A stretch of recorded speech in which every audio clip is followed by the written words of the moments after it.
Morning students. तो आज की क्लास में हम लोग बात करते हैं क्लास 11 सदिश विश्लेषण पर। कई सारे लेक्चर्स हम लोगों ने इस पर देख चुके हैं और आज हम लोग बात करेंगे त्रिभुज का नियम, मतलब सदिशों के योग का त्रिभुज नियम। सदिशों लगाइए हेडिंग, सभी लोग कॉपी पे निकाल लीजिए और नोट्स बनाना शुरू कर दीजिए। सदिशों के योग का त्रिभुज नियम।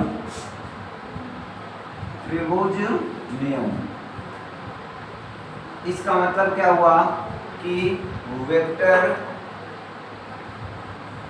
एडिशन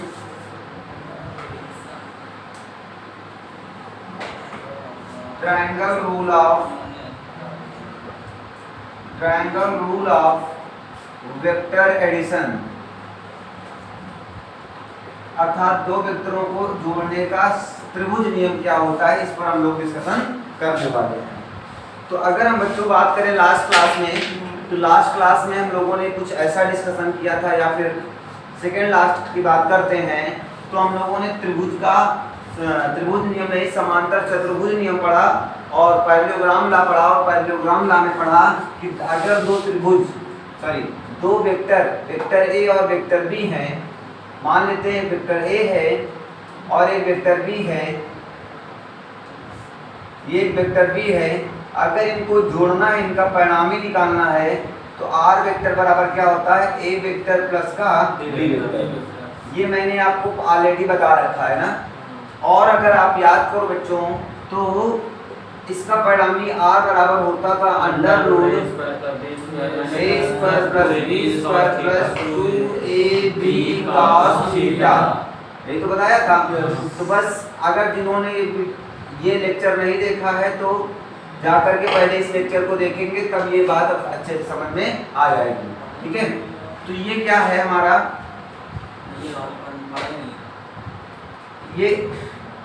ये क्या है, दो वेक्टरों के जोड़ने का सदिश समांतर चतुर्भुज नियम था। मैंने बताया था आर बराबर under root a square plus b square plus 2ab cos theta. पक्का? ठीक। अब यहाँ से अगर हम बात करें, ये क्या है, उनका परिणामी निकालना है। क्या निकालना है? परिणामी। अच्छा, दो वेक्टरों का जो रिजल्टेंट आता है, जो वेक्टरों का सदिश का रिजल्टेंट आता है, ये भी तो कैसी राशि होती है, वेक्टर ही तो होता है, अर्थात सदिश राशि तो होती भैया। ये जब ये सदिश होती है, इसका मतलब इसके पास परिमाण एवं दिशा दोनों होंगी, परिमाण भी होगा और दिशा भी होगी।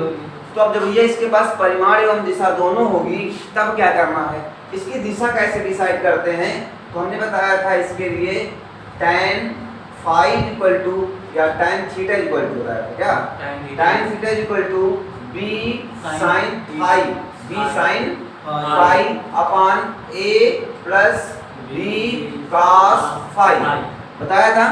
अच्छा, थीटा का मतलब क्या होता है, कोण, और कोण क्या बताता है, डायरेक्शन तो बताता है। तो ये डायरेक्शन को बताता है आपको, तो ये फार्मूला आपको बताया गया था। तो बस इसी फार्मूले के बेसिस पर हम लोग क्या करने वाले हैं, त्रिभुजों सदिशों के योग का त्रिभुज नियम सीखने वाले हैं। इतना चीज सभी को कंफर्म हुई होगा। अब बात करते हैं हम लोग, देखो ये एक्चुअली है क्या, इसका कहने का मतलब क्या होता है, यदि दो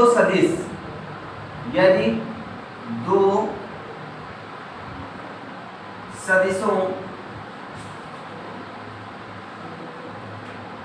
को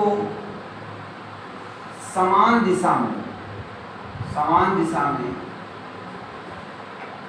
खींचा जाए तो उनका परिणामी उनके योग के बराबर होता है, योग के बराबर होता है। इसे कहने का मतलब हो क्या है, मान लो भैया एक वेक्टर ये है और एक वेक्टर ये है, ये एक वेक्टर ए और एक वेक्टर बी है। अब इनको क्या किया जाए, जोड़ा जाए। तो जोड़ेंगे भैया, तो इनका परिणामी क्या आएगा, आर वेक्टर आया मान लीजिए हमारे पास, तो आर वेक्टर क्या होगा, ए वेक्टर प्लस का क्या होगा, बी वेक्टर। अभी बताया कि दो वेक्टरों का परिणामी कुछ ऐसा लिखते हैं हम लोग, आर वेक्टर से लिखते थे। ठीक है, अब ध्यान दो, अगर हम बात करेंगे नीचे कोण की तो कैसे करना है, ध्यान दो। जैसे मान लो एक वेक्टर ए है और एक वेक्टर बी है, तो इनका परिणामी कैसे ड्रा होगा, ध्यान दो। मान लो वेक्टर ए वेक्टर ये है, ठीक है, तो और इसी की डायरेक्शन इधर जा रहे थे ना, ऐसा नहीं कि पीछे लौट के आओगे, नहीं, अब इसी की डायरेक्शन में आप ऐसे चले गए, एक वेक्टर ये मिला, ये हमने कहा वेक्टर ए है और ये क्या है वेक्टर बी, ठीक है। अच्छा, अब आपके पास ऑप्शन क्या है, या तो ऐसे आओ, इसका हमने कहा ये क्या है उसका परिणामी, इसका वो परिणामी, तो परिणामी की दिशा क्या होगी, इधर की ओर होगी, इधर की ओर होगी, नीचे की। अब ध्यान दो, इसकी परिणामी की दिशा जो होगी इस तरफ से होगी, बस मेरी। इसका मतलब क्या होता है कि दोनों का जो ये वेक्टर है और वेक्टर भी तो सेम डायरेक्शन में होंगे, लेकिन ये क्या होगा उसके अपोजिट डायरेक्शन में होगा, मतलब समझो ऐसा नहीं ये तो उधर ही से ले आओगे तो समान हो जाएगा, हो जाएगा नहीं हो जाएगा। तो ये जो आर वेक्टर है ये हमारा क्या कहलाता है, रिजल्टेंट कहलाता है, बस मेरी, ये हमारा क्या है परिणामी, ठीक है। अगर हमने कहा कि एक वेक्टर ये है और एक वेक्टर ये है, तो इसका परिणाम हम लोग कैसे ड्रा करेंगे, ऐसे ड्रा करेंगे, ये आर वेक्टर है, ये ए वेक्टर है और ये क्या है, अरे देखो इस डायरेक्शन में जा रहे थे, अब वापस तो आ नहीं सकते, तो ये ऐसे ही तो आओ भैया, ऐसे आया, तो अब ऐसे जाओगे तो सेम डायरेक्शन में हो जाएगा ना, अगर ऐसे ही चले जाओगे तो डायरेक्शन आपको चेंज हुई क्या, नहीं चेंज हुई ना, सेम डायरेक्शन में हो जाएंगे, तो सेम डायरेक्शन में जाकर ना जाकर क्या करना है हमको, अपोजिट डायरेक्शन में जाना है, बस समझ रही है। इसका कहने का मतलब भैया जैसे रास्ता जा रहे थे, रास्ता सीधा रास्ता चली जा रही नहीं, आपको अगर मुड़ना है दूसरे रास्ते जाना है तो मोड़ लेना, अर्थात पीछे बैक आना, उसके बाद फिर से उधर से जाना, बस समझ रही है, ठीक। तो ये क्या होते हैं, वेक्टर सम होते हैं। मान लो हमारे पास एक वेक्टर ये है और वेक्टर ये है, ठीक है, एक वेक्टर ये है और एक वेक्टर ये, एक वेक्टर ये और वेक्टर ये, इनका परिणामी निकालना है, इनका परिणामी क्या होगा, ये तो वेक्टर होगा हमारे पास, ये वेक्टर ए है और ये वेक्टर बी है और वेक्टर क्या है आर, क्या है आर, बस मेरी। चलो कितना नोट कर लो, कितना नोट करो, क्या करते तो सब कुछ भैया जो है हमारे इस माइंड पर ही निर्भर करता है, हम इसको जितना ज़्यादा स्ट्रांग बनाएंगे उतना ज़्यादा हम अपनी फिजिकल बॉडी डजंट मैटर, हम कह रहे हैं फिजिकल बॉडी मैटर ही नहीं करती, हमारी बॉडी पर क्या है, बहुत बड़ा बॉडी बिल्डर तो नहीं, हाँ लेकिन एक बहुत अच्छे बॉडी बिल्डर से ज़्यादा मैं काम कर सकता हूँ, क्यों, क्योंकि यहाँ से मैं स्ट्रांग हूँ या यहाँ से फिजिकली नहीं, तो आपको फिजिकली हो या ना हो, अगर आप यहाँ से मेंटली स्ट्रांग हैं तो सब कुछ हो जाएगा। तो वही जो कांटा हमको पैर में लगता है, तो कांटा जो है पैर को जो सूचना कहाँ पर पहुँचाता है, मस्तिष्क, और मस्तिष्क उस चीज़ को क्या करता है, अनुभव करता है, यही चीज़ें होती हैं, बाकी और कुछ है नहीं, ठीक है। तो ऐसी ही कहानी है अरुणिमा सिन्हा, जो कि माउंट एवरेस्ट को उन्होंने चढ़ा है, उनके इवन पैर भी नहीं है, पता है तुमको, माउंट एवरेस्ट की चढ़ाई कितनी है, 8,848 किलोमीटर, 8,848 किलोमीटर की चढ़ाई वो बिना पैर के चढ़ जाती हैं, और हम आप यहाँ घर में बैठ करके वैली आना बहुत बड़ा मीटर 8,848 मीटर है, मीटर इतनी ऊंची चढ़ाई वो चढ़ जाती हैं, और बिना पैर के आर्टिफिशियल पैर लगा हुआ है, आर्टिफिशियल मतलब समझते हो क्या होता है, बनावटी वाला समझ में आएगा। क्या होता है कि एक बार ये झांसी से दिल्ली जा रही थी, एक वॉलीबॉल प्लेयर रह चुकी है, तो आपने देखा होगा जो एक स्पोर्ट मैन होता है उसकी बॉडी लैंग्वेज, उसका रहन सहन बिल्कुल अलग होता है, जो भी एक क्रिकेटर होता है, या सॉरी क्रिकेटर नहीं कह सकते हम, स्पोर्ट मैन होता है, उसकी बॉडी लैंग्वेज अलग होती है। तो दिल्ली से यहीं झांसी की हैं, अपनी यूपी की हैं, यूपी से जा रही थी, दिल्ली जा रही थी, इनको रास्ते में कुछ गुंडों ने ट्रेन से जा रहे थे, ट्रेन से चैन छीनने की कोशिश की, चैन पहनी हुई थी, तो चैन छीनने की कोशिश की, तो इन्होंने भाई कोई ऐसे इतने आसानी से दे देता है, और जो एक स्पोर्ट मैन होता है वो चाहे इवन मेल हो चाहे फीमेल हो, उसके अंदर एक अलग तरीके की एनर्जी होती है, अर्थात वो जब कोई छीनता है तो देता नहीं है, जैसे वॉलीबॉल पे होता क्या है, लोग छीनते क्यों रहते हैं, क्या वो दे देता आसानी से? नहीं, उसके अंदर एक मतलब एक मेंटलिटी बन जाती है, वो कोई छीने देना नहीं है। उन्होंने छीनने की कोशिश की, नहीं दिया, 4-5 लोग थे, तो उन्होंने क्या किया, उनको ट्रेन से उठा करके फेंक दिया। ट्रेन से फेंक दिया तो हुआ क्या कि बगल से भी एक उसी समय एक ट्रेन आ रही थी, उस ट्रेन से उनको टकराई, और टकराने के बाद रेलवे ट्रैक के जो बीच 2 ट्रैक होते हैं, जैसे इधर से ट्रेन जा रही है, इधर से जा रही है, 4 पटरियाँ होंगी, उनके बीच में एक जगह खाली होती है ना, तो उस जगह पर वो गिर गई और उनका एक पैर क्या हो गया, कट गया। एक ट्रेन के अंदर चला गया, कट गया, बिल्कुल कट गया, और एक दूसरा पैर था वो भी बिल्कुल नाजुक सा बन गया। हुआ क्या, रात को 10:30 बजे की बात है, पूरी रात पड़ी रही वहीं पर, पूरी रात वहीं पर पड़ी रही, और प्लेटफॉर्म देखा होगा रेलवे ट्रैक पर चूहे होते हैं, तो चूहा बहुत बड़े चूहे होते हैं, इतने मोटे चूहे होते हैं, कभी प्लेटफॉर्म पे जाओगे कितने मोटे चूहे मिलते हैं। तो ये चूहे आते थे और क्या करते थे, उनके पैर को नोच रहे थे, खा रहे थे, लेकिन देखो उनके अंदर इतनी क्षमता थी कि उन्होंने अपने दर्द को सहा, है ना। जब सुबह हुई तो लोग वहाँ पर आए और उनको नज़दीक के अस्पताल ले जाया गया। तो जब ले जाया गया तो वहाँ पर डॉक्टरों ने कहा कि मेरे पास तो एनेस्थीसिया नहीं है। एनेस्थीसिया मतलब क्या होता है, जो सुन्न कर देता है भाई। उन्होंने कहा कि पैर काटना पड़ेगा, ब्लड निकल गया, पैर काटना पड़ेगा, क्योंकि एक पैर कटी गया था, बिल्कुल लटक रहा था उनका पैर। तो उन्होंने कहा कि बिल्कुल पैर काटना पड़ेगा, तो कहा उन्होंने कहा काट दी। अब एनेस्थीसिया नहीं है, मतलब बेहोश करने वाली दवा नहीं है। तो अरुणिमा सिन्हा क्या कहती ये हैं कि आप हमारा पैर ऐसे ही काट दीजिए बिना सुन्न किए। अब समझ लीजिए उसके अंदर कितनी क्षमता होगी, उसके अंदर कितनी क्षमता रहेगी, बिना शून्य किए हुए पैर अपना कटवाने के लिए तैयार हुआ। अब बात आई कि ब्लड कम था, तो वहाँ के कुछ डॉक्टरों ने, कुछ नर्सों ने वहाँ पर खुद ही ब्लड देकर के किसी पेशेंट की जान बचाई हुई। ऐसा जल्दी से कभी नहीं होता ना, कोई डॉक्टर खुद ब्लड देकर के किसी पेशेंट की जान बचाता है, ऐसा बहुत कम होता है ना। तो बस उनके जुनून और जज्बे को देखकर उन्हें डॉक्टरों ने वो किया, दिया अपना एनेस्थीसिया वगैरह दिया, मतलब पैर काट दिया, ऐसे ही होश में उनका पैर काट दिया, क्योंकि अगर नहीं काटते जहर फैलता जा रहा था, पूरी बॉडी नष्ट हो जाती। उन्होंने पैर को काट दिया और फिर धीरे धीरे एक स्पोर्ट मैन होने के कारण स्टेट लेवल पर खेलती थी, ऐसा नहीं छोटे मोटे प्लेयर थी, स्टेट लेवल पर होने का उनको दिल्ली एम्स में इनको भर्ती कराया गया स्वास्थ्य मंत्री के द्वारा। ऐसा मीडिया में खबर आई कि ऐसा होता है। तो फिर उन्होंने भर्ती कराया गया, कई 12 महीने तक वो भर्ती रही, 18 महीने तक शायद भर्ती रही, और भर्ती होने रही। जब उनका थोड़ा सा बॉडी लैंग्वेज सही काम करने लगा तो उन्होंने क्या सोचा कि अगर भगवान ने मुझे बचाया हो, अगर भगवान ने, लोग यहाँ ट्रेन से गिरने के बाद मर जाते तुरंत, उन्होंने क्या कहा कि अगर भगवान ने मुझे बचाया है तो कोई ना कोई इतिहास रचने के लिए ही बनाया है, अर्थात बचाया है ना।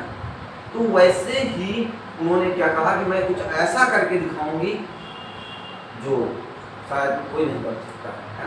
तो और मीडिया में ये भी चर्चा होने लगी, देखो आलोचनाएं तो सबकी होती है, मीडिया में ये चर्चा आने लगा कि अरुणिमा सिन्हा के पास टिकट नहीं था इसलिए ट्रेन से कूद गई, मतलब ऐसे अफवाहें आने लगते हैं ना। तो लेकिन उन्होंने कुछ जवाब नहीं दिया, मीडिया को कोई जवाब नहीं दिया, कहा कि ठीक है जो कहती है मीडिया कहने दो, मुझसे कोई मतलब नहीं, मैं अपने आप को सक्सेस बन करके दिखाऊंगी। तो ये दुनिया है, अपने कमेंट करती रहती है, लेकिन आपको अपने लक्ष्य की ओर सफल होना है, ये आपकी जिम्मेदारी है। तो ऐसा करते जब सही हो गई तो उन्होंने संपर्क किया। सबसे पहली महिला थी हमारे यहाँ बछेंद्री पाल, जो जिन्होंने माउंट एवरेस्ट चढ़ा था ना, तो उनके पास गई, तो उनसे ट्रेनिंग लिया। तो बछेंद्री पाल से जब अरुणिमा सिन्हा मिलती हैं तो वो बताती हैं कि तुमने इस स्थिति में अभी उनका जो पैर था, पैर से बिल्कुल ब्लड निकल रहा था, जो घाव थे भरे नहीं हुए थे, केवल घाव जुड़ गए थे, हम कह सकते हैं घाव क्या हो गए थे, जुड़ गए। अब उन्होंने कहा कि हाँ मुझे ऐसा कैसा करना है। तो बस देखो कहने और करने में बहुत बड़ा फर्क होता है। मैं कह दूँ मुझे माउंट एवरेस्ट चढ़ना है, मैं तो कहने के लिए आसानी से कह सकता हूँ, लेकिन कहने और करने में बहुत बड़ी परिस्थितियाँ होती हैं। तो क्या हुआ, तो बछेंद्री पाल ने कहा कि तुमने अगर इस स्थिति में सोच लिया है, तुमने अपने आप में तो विजय खता कर ली है, अर्थात आप अपने माइंड में आपने माउंट एवरेस्ट को चढ़ लिया है। अब आपको करके दिखाना है कि आप माउंट एवरेस्ट चढ़ने के लिए हैं काबिल नहीं।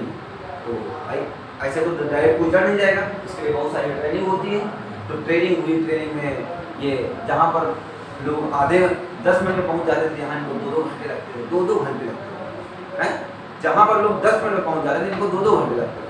धीरे धीरे क्या करती हैं, ट्रेन अपने आप को मोटिवेट करती हैं, अपने आप को चलती हैं, अर्थात धीरे धीरे ये सबकी स्थिति में आ जाती हैं। अर्थात एक नॉर्मल व्यक्ति से वो जल्दी पहुंच जाती है अपने टारगेट पर। ये स्थितियाँ हो जाती है कुछ समय बाद। और फिर धीरे धीरे क्या करती हैं, जिस दिन माउंट एवरेस्ट पर चढ़ना होता है, जिनका एक सारथी होता है, अकेला नहीं जाया जाता है, एक ट्रेनर होता है, जिसे हम लोग क्या बोलते हैं, ट्रेंड व्यक्ति होता है, जो माउंट एवरेस्ट पर कई बार चढ़ चुका होता है। उनके साथ था। तो धीरे धीरे, क्योंकि देखो वहाँ पर ऑक्सीजन लेवल बहुत कम है, ऑक्सीजन बहुत कम है, तो ऑक्सीजन लेकर जाना पड़ता है। तो ऑक्सीजन लेकर के जाना पड़ता है। वहाँ पर जब चढ़ी ऊपर, तो इनका ऑक्सीजन क्या हो गया, खत्म हो गया। अब ऑक्सीजन खत्म हो जाएगा तो आप किस चीज़ समझते हो क्या होती है? हाँ, इन्होंने देखा कि बहुत सारे लोग मरे पड़े हुए हैं, और बहुत सारे लोग चढ़ने की कोशिश करते हैं, मर जाते हैं।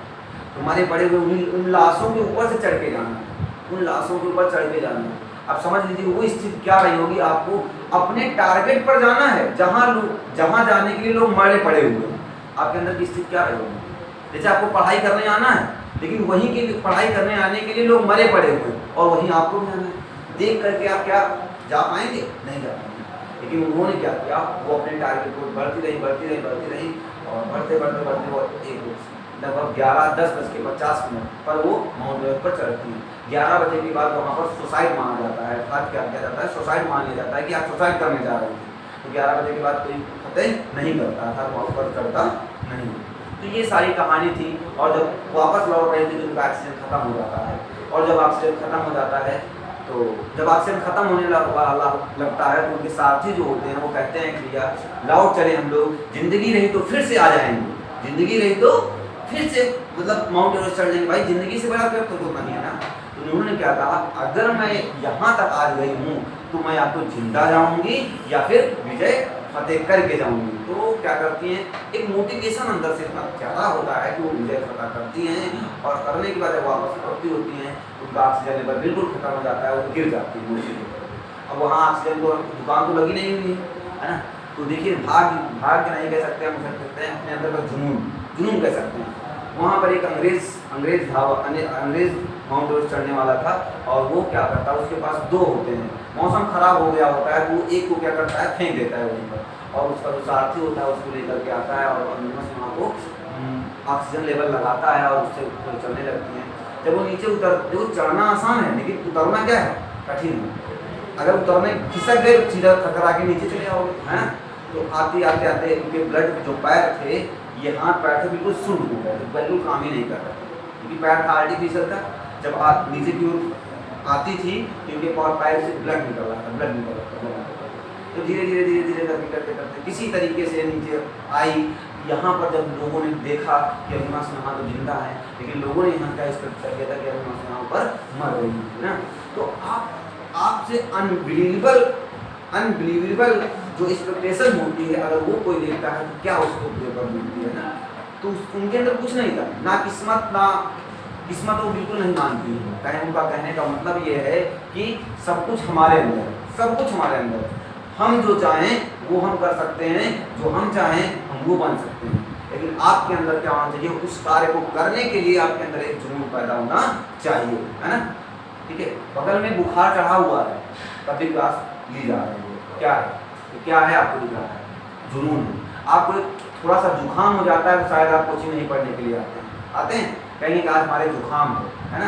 पैर के नखून में थोड़ा सा चोट लग जाती है तो कहते हैं भैया हम आज ये काम नहीं कर पाएंगे। लेकिन जिसके पैर नहीं होते हैं वो भी उस काम को उतनी आसानी उतने अच्छे से करता है जितना आप नहीं कर सकते हैं, 2 पैर और 2 हाथ सलामत होने के बावजूद। तो ये क्या है, ये स्ट्रांग डिजायर होती है, अंदर से कुछ करने की क्षमता होती है। जब आपके अंदर से किसी भी काम को करने की एक ललक पैदा हो जाएगी तो आप बिल्कुल उस काम को आसानी से कर सकते हैं। ये चीज़ें हैं अपने अंदर, एक कोई भी काम करने की ललक पैदा करेंगे। आपको पढ़ाई करना भी, आप एक एज ए स्टूडेंट हैं तो आपकी सबसे बड़ी रिस्पॉन्सिबिलिटी क्या है, पढ़ाई करना। एज ए मैं टीचर हूँ तो मेरी सबसे बड़ी रिस्पॉन्सिबिलिटी क्या है, पढ़ाना, है ना। अगर एक डॉक्टर है तो उसकी सबसे बड़ी रिस्पॉन्सिबिलिटी क्या है? डॉक्टरी करना, अर्थात पेशेंट को देखना। उसका चाहे जितना इमरजेंसी काम हो, उसका सबसे प्राइमरी काम क्या है? मरीज को देखना। अगर एक इंजीनियर है तो इंजीनियर का सबसे बड़ा काम क्या है? देखना, मतलब अपने बिजनेस को देखना है। जब इस दुनिया में सब लोग अपना अपना काम केवल ईमानदारी से करने लगे तो इस दुनिया का भला हो सकता है, अपने देश का भला हो सकता है। बस सब कोई अपना अपना काम पूरी ईमानदारी के साथ अगर करने लगे, अगर एक नेता है तो वो अपना काम ईमानदारी से करे, डॉक्टर है तो अपना काम ईमानदारी से करे, मरीज इंजीनियर है तो अपना काम आसानी से करे, एक टीचर है तो अपना काम आसानी से करे। तो ये इस कहानी से समझो उसके अंदर क्या मोटिवेशन रहा होगा, क्या क्षमता रही होगी कि उन्होंने माउंट एवरेस्ट फतह कर दिया बिना पैर होते हुए, है ना। ये सारी चीज़ें ये किस पर डिपेंड करता है? आपके स्ट्रांग डिजायर पर डिपेंड करता है। शायद एक बार मैंने पहले दिन आपको बताया था, एक टॉयलेट वाली बात बताई थी ना, कि जब आपके अंदर कोई चीज़, जैसे मान लीजिए आप रेगिस्तान में घूम रहे हैं ना, रेगिस्तान में घूम रहे हैं और आपको रेगिस्तान में आपके पास पानी नहीं है, तो पानी नहीं है तो क्या लगेगी? आपको प्यास लगेगी। आपके मन में क्या चल रहा होगा? पानी। क्या चल रहा होगा? पानी पानी पानी पानी। कहाँ से चल रहा होगा? दिल से या दिमाग से? दिल से। कहाँ चल रहा होगा? दिल से। अंतरात्मा कह रही है भैया पानी दो, नहीं हम मर जाएंगे, है ना। अगर उस कंडीशन में आपको किसी का खून मिल जाए तब आप पी लेंगे कि नहीं पी लेंगे? पी लेंगे ना। अभी हम कह रहे हैं ताल का पानी पी लो तो कोई नहीं पीने को तैयार हो जाएगा ना, लेकिन उस कंडीशन में आपको अगर हम कह रहे खून पी लो, खून छोड़ो, अपना टॉयलेट पीना पड़ जाए तो उसको भी आप पी लेंगे। क्यों पी लेंगे? क्योंकि वहाँ पर आपको कहाँ से आवाज़ आ रही थी? दिल से आवाज़ आ रही थी मुझे पानी दो, नहीं तो मैं मर जाऊँगा, है ना। तो बस जब स्थिति डू और डाई की आ जाती, करो या मरो की स्थिति आ जाती, उस कंडीशन में आदमी कुछ भी करने के लिए तैयार हो जाता है। तो अपना जो सपना है ना, एक सपना, क्या सबके अंदर एक सपना है कि नहीं है? हाँ बिल्कुल है। तो उस सपने को ऐसा मान लो कि अगर वो सपना नहीं मिला तो मेरी जिंदगी बेकार है, अर्थात मेरा मानव जीवन क्या है? बेकार है ना। अगर आप जिंदगी में कितना सफल है ये मायने नहीं रखता, आप जिंदगी में कितना सफल हो सकते थे ये मायने रखता है। अगर मैं नौकरी टीचर बन गया तो मैं सफल नहीं हूँ, लेकिन मैं क्या इससे बेहतर कर सकता था? हाँ कर सकता था, तो वो सफलता हमारी सबसे बड़ी है। अब इसका मतलब अपना 100% देना जरूरी है किसी भी काम के लिए। जब आप अपना 100% देते हैं वो एक काम होता है, ना कि ये एक काम है ना। मैं पढ़ाता हूँ ठीक है, अच्छा पढ़ाता हूँ ठीक है, लेकिन क्या मैं इससे बेटर पढ़ा सकता हूँ? हाँ पढ़ा सकता हूँ। वो मेरे लिए क्या है? सबसे बड़ी चीज़ है। मुझे अपने बेटर पर, द बेस्ट पर वर्क करना चाहिए। वैसे आप एक स्टूडेंट हैं, आप 6 घंटे पढ़ते हैं, क्या आपके अंदर क्षमता 6 घंटे की पढ़ने की है? नहीं भैया, हमारे अंदर 12 घंटे पढ़ने की क्षमता है। तो आप एक एज ए स्टूडेंट अच्छा वर्क कब कर रहे हैं? जब आप 12 घंटा नहीं 18 घंटा पढ़ के दिखाएं, तब आप एज ए स्टूडेंट आप एक अच्छा वर्क कर रहे हैं। करना चाहिए, नहीं करना चाहिए? अगर एक बिजनेसमैन है, अगर एक दुकानदार है, किराने की दुकान है, तो उसकी सबसे बड़ी रिस्पॉन्सिबिलिटी क्या है? एक समय पर दुकान को खोलना और समय पर दुकान को बंद करना। होता होना चाहिए, नहीं होना चाहिए? तो वैसे ही भैया हमारी भी ज़िंदगी में सब कुछ वैसा ही करना चाहिए कि अगर हमारा काम इतने समय ये काम करने का समय है तो मैं वही काम करूँगा, दूसरे काम को नहीं करूँगा। और अपना जो सपना है वो डू और डाई जब तक नहीं बनेगा तब तक कुछ नहीं होगा, है ना। अभी कोई नहीं दौड़ पाता है, जब कुत्ता दौड़ा लेता है तो आप लोग किलोमीटरों दौड़ सकते हैं, है ना। या शेर दौड़ा ले तो किलोमीटरों दौड़ सकते हैं। क्या है? यहाँ दिल से आवाज़ आई कि भैया मुझे कुछ करना है। जैसे कुछ लोगों का सपना है नेवी, एयरफोर्स, एनडीए में जाने का, तो उस सपने को लेकर पैदा करो ना भैया, अपने सपने को लेकर पैदा करो। जहाँ कुछ चीज़ें बताई जाती हैं, मैं भी बताता हूँ भैया ऐसा ऐसा ऐसा करो, ये वाले क्वेश्चन, ऐसे क्वेश्चन यहाँ पर पूछे जाते हैं, ऐसे क्वेश्चन यहाँ पर पूछे जाते हैं, ऐसे क्वेश्चन यहाँ पर पूछे जाते हैं। और तो इन चीज़ों को आपको दिमाग में रखना कि कैसे करना भैया। आपका टारगेट बिल्कुल फिक्स होना चाहिए, आपका सपना आपके दिनों रात आपके अंदर होना चाहिए। सपने वो नहीं होते जो दिन में आते हैं, सपने वो होते हैं, सपने वो नहीं होते जो रात में आते हैं, अर्थात सपने वो होते हैं जो सोने नहीं देते हैं। सपने वे होते हैं जो हमें सोने नहीं देते हैं, वो सपना होता है। ऐसा नहीं भैया यार सपना देखेंगे हम तो हवाई जहाज उड़ाएंगे जाके, हवाई जहाज उड़ाएंगे जाके, वो काम क्या कर रहे हैं, यहाँ चिड़ियों नहीं मार पा रहे हैं, ये चीज़ें नहीं होंगी। आपको अपने सपने के लिए काम करना पड़ेगा। जब तक आप काम नहीं करोगे तब तक आप जिंदगी में सफल नहीं होंगे। ठीक है, चलो। तो ये चीजें होती हैं, ये सब कुछ हमारे दिल से अगर कोई भी चीज पैदा होती है तो हम उस काम को कर लेते हैं। तो दिल ही नहीं करता है तो फिर कोई काम आसानी से नहीं करता है ना। चलो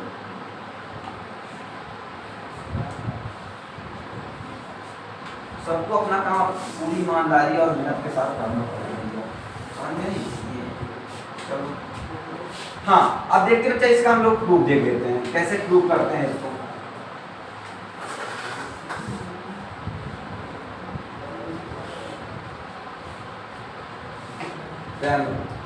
जैसे मान लेते हैं हम लोग वेक्टर ए,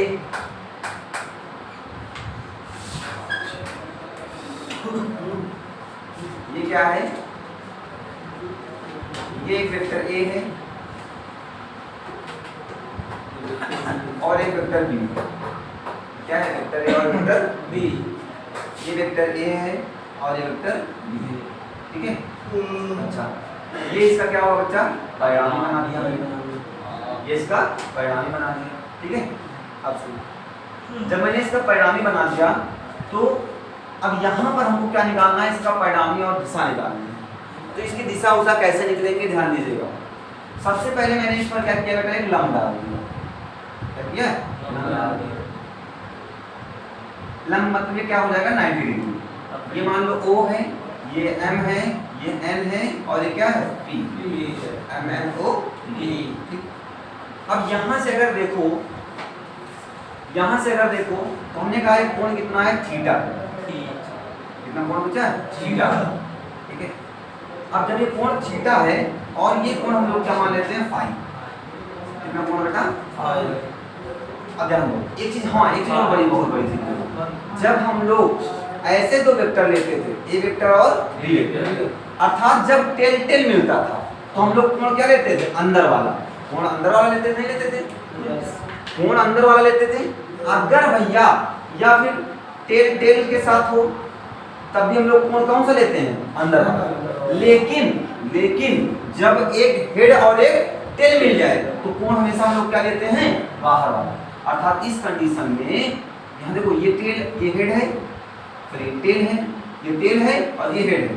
इसमें मतलब इस वेक्टर बी का टेल क्या है, ये है, और हेड क्या है, ये।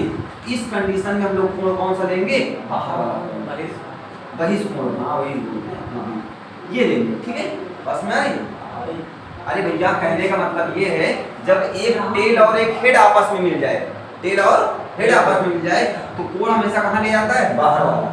और जब टेल टेल मिले या फिर ऐसा मिल जाए, ये हेड है और ये भी हेड है, ये भी हेड है और ये भी हेड है, दोनों हेड है ना, तो कोण कौन सा लेंगे, अंदर वाला, ठीक है। हाँ यहाँ समझ, वही समझा रहे थे। यहाँ पर अब ये वाला कोण ना लेकर के कौन सा लेंगे, बाहर वाला, ठीक है। चलो अब ध्यान दो बच्चा, इस पर मैंने क्या किया, एक लंब डाल दिया, एक परपेंडिकुलर डाल दिया, ये डाल दिया, ये कितना हो गया, 90 डिग्री, ठीक है। अब आपको एक चीज पता है, मैंने वेक्टर में बताया आपको, कभी भी वेक्टर फॉर्म में हो, मान लो ये भी वेक्टर क्या है, बी, तो ये 90 है, ये हमेशा क्या होता है, बी साइन थीटा। क्या होता है, बी साइन थीटा। और जो लंब के रूप में होता है, जो खड़ा होता है, उसे हम लोग क्या बोलते हैं, बी साइन थीटा। और दूसरे को क्या बोलते हैं हम लोग, बी कॉस थीटा। नीचे वाले क्या बोलते हैं, बी कॉस थीटा। ये क्या हो जाएगा बच्चा, बी कॉस थीटा, और ये क्या हो जाएगा, बी साइन थीटा, ठीक है। तो ये हमारे पास कितना क्या हो जाएगा, क्या हो जाएगा, बी कॉस थीटा, पक्का। अच्छा अब ध्यान दो, और ये क्या हो जाएगा, b sine theta, b sine theta नहीं सॉरी फाई, क्या है फाई। इस एंगल की तो बात कर रहा हूँ मैं ना, और ये एंगल मैंने क्या लिया है, वो फाई लिया ना, फाई हो जाएगा। तो इन ट्रायंगल किस त्रिभुज में, त्रिभुज O M P, O M P, O ऐसे लिख लो, ओ पी एम, ठीक है। कैसा त्रिभुज है बच्चा, ये समकोण त्रिभुज है कि नहीं है। अच्छा ये क्या है हमारे पास, आर, है ना। तो समकोण त्रिभुज की परिभाषा क्या होती है, पर पाइथागोरस लगाओ, क्या होता है कर्ण का स्क्वायर बराबर लंब का स्क्वायर। तो लंब कितना है बेटा b sin फाई का होल स्क्वायर प्लस आधार, आधार कितना है ये a है और ये b है, इसका मतलब क्या हो जाएगा a plus b cos phi का होल स्क्वायर बन जाएगा। समझ में क्या? अरे ये पूरा आधार बनेगा ना, इतना a है इतना क्या है b cos है, दोनों को जोड़ लो। अरे पैरेललोग्राम में बताया था ये ना सब, समांतर चतुर्भुज में बताया था। क्या होता है आर स्क्वायर बराबर क्या हो जाएगा b square sine square five और प्लस ये क्या बन जाएगा a प्लस बी का whole square, a square plus b square cos square five और प्लस 2ab cos फाइव। ठीक है, तो आर स्क्वायर बराबर देखो b square sine square five, b square cos square five, तो बी स्क्वायर कॉमन ले लेंगे तो क्या बचेगा sine square five plus cos square five और plus a square plus 2ab cos five. तो r स्क्वायर बराबर इसकी वैल्यू 1 हो जाएगी, तो क्या लिखूंगा a square plus b square plus 2ab cos five. तो r बराबर क्या देगा under root a square plus b square plus 2ab cos five. पक्का ये आ जाएगा आपके पास। ठीक है, r बराबर ये आ गया। अब इसके बाद हम कहेंगे ये क्या था, ये परिमाण था। क्या था परिमाण, अर्थात दो वेक्टरों के योग का परिमाण था। अब हम लोग क्या बताते हैं दिशा, डायरेक्शन। अगर हम डायरेक्शन की बात करते हैं तो डायरेक्शन ध्यान को कैसे निकालेंगे, इसी ट्रायंगल को त्रिभुज OPM में tan अल्फा, tan अल्फा बराबर क्या होता है tan थीटा बराबर क्या होती है theta, sorry tan theta, tan theta बराबर क्या होता है बेटा आधार लंब बटे आधार। तो लंब कितना हमारे पास है MP कितना है, अरे लंब कितना है आधार कितना है OP, MP को MP लिखेंगे, OP को हम लिख सकते हैं ON प्लस का NP लिख सकते हैं, अरे इतना प्लस इतना लिख सकते हैं। तो tan थीटा बराबर क्या हो जाएगा MP, MP की वैल्यू कितनी बची हमारे पास है b sin five upon ON की वैल्यू कितनी बची हमारे पास है a वेक्टर, अर्थात a और प्लस NP की वैल्यू कितनी बची हमारे पास है b cos फाइव। अच्छा, अगर डायरेक्शन निकालना हो अर्थात एंगल निकालना हो तो आप फार्मूला लगाएंगे tan थीटा बराबर b sin five upon a plus b cos five. इस प्रकार से हम लोग, ये हमारा क्या था वेक्टर रूल था, इसको त्रिभुज नियम था दो वेक्टरों को जोड़ने का। और इससे पहले हम लोग इसकी बात किया था समांतर चतुर्भुज नियम की बात किए थे। ठीक है, आई होप क्लियर हो गया होगा। चलिए ठीक है, नोट कर लीजिए इसको।